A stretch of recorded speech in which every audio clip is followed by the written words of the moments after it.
আজকে আমাদের দক্ষিণ চব্বিশ পরগনা জেলা জমিয়তুল উলামা হিন্দের জেলা কমিটি গঠন হলো। আমাদের জেলা কমিটি, রাজ্য কমিটি, কেন্দ্রীয় কমিটি 3 বছর পর পর গঠন হয়। আগে 2 বছর পর পর হতো, এখন 3 বছর পর পর হচ্ছে।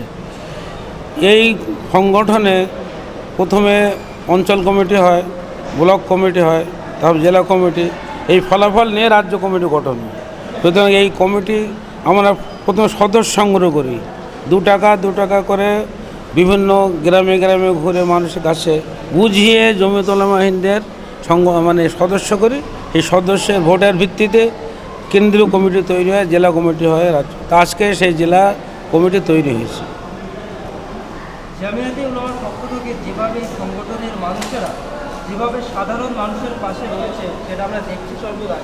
আগামী দিনেও কি সাধারণ মানুষের পাশে জামিয়াতে উলামা থাকবে?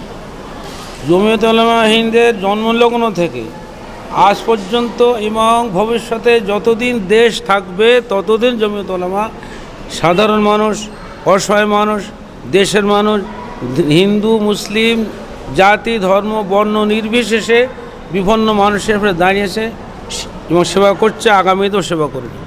নতুন কমিটি গঠনের পর নতুন কোনো সদস্য সংখ্যা বাড়াবার পরিকল্পনা কি আপনারা করছেন?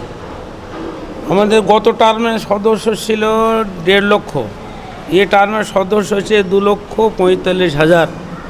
আগামী টার্মে আমরা চিন্তাভাবনা করছি যে 5 লক্ষ সদস্য আমাদের সংগ্রহ করা।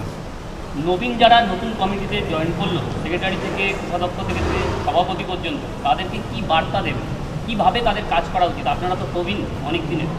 আমাদের নতুন যারা এসছে, নাম লিখেছে, কমিটির পদাধিকার হয়েছে, সদস্যপদ গ্রহণ করেছে, আমরা এই বার্তা দেই, এই দেশ আমাদের, এটা আমাদের মাতৃভূমি।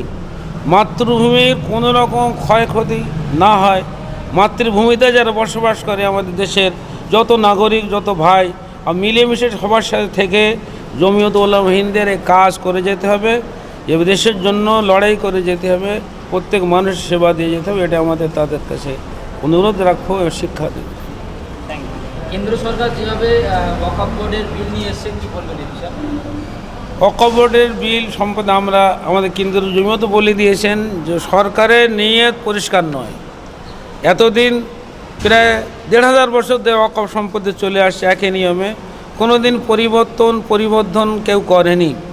আর এই আল্লাহর সম্পত্তি কোনো মানুষ অধিকার নেই পরিবর্তন করা। সেই জন্য সরকার যে পরিবর্তন করতে চাইছে, আমরা ভাবছি আল্লাহর সম্পত্তি দিনের উপরে সরকার বলাৎকার করে নিজের মন মানি কিছু কাজ করতে চাইছেন, এটা গোপন রাখছেন। আমরা এদের দূরভিসন্ধি এবং এদের এবং পদ্ধতিতে আমরা বিশ্বাসী নই। সেই জন্য আমরা এই বিলের বিরোধিতা আপ্রাণ জন্য করি। তাহলে মুসলিম ধ্বংস করার পরিকল্পনা করছে কেন্দ্রীয় সরকার মুসলিম করুক হিন্দু করুক আমরা বলতে চাই না। আমাদের মসজিদ মাদ্রাসা সংরক্ষণ আমাদের দায়িত্ব। যার ওয়াকফের উপর টিকে আছে, কিন্তু ওয়াকফ যদি তাদের দখলে চলে যায়, মসজিদ মাদ্রাসা যারা হস্তক্ষেপ করে, তাহলে আমরা বিপন্ন মনে করছি। হিন্দুদের কীভাবে হিন্দুরা বলবে, আমরা নিয়ে কোনো কথা বলতে চাই না।